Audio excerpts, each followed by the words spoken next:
Usa ka lalaki sa Cagayan de Oro City ang patay human nga gitabangan og dunggab pipila ka oras human ang pagsugat sa bagong tuig.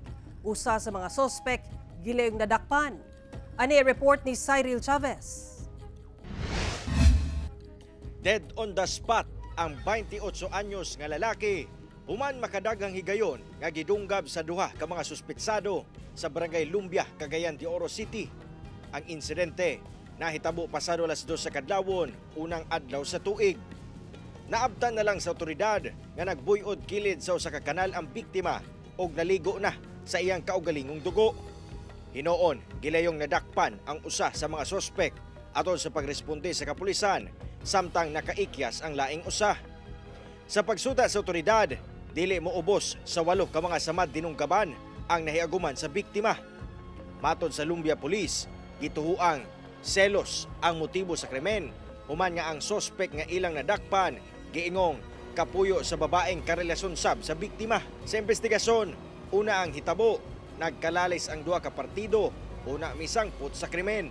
Nakabati ang mga pulong nga dili kay maayo tanawon paminawon ba nga medyo lain laway nga mayroon nagduda ang suspetsado nga doon na sa relasyon.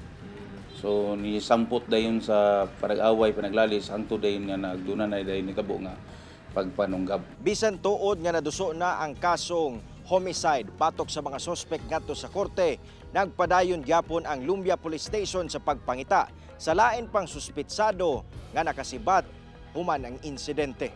Hustisya ang panawagan sa kabanay kinsa wala na nagpa-interview. Mihangyo sab ang silingan sa biktima nga mahilo na og tarong ang biktima.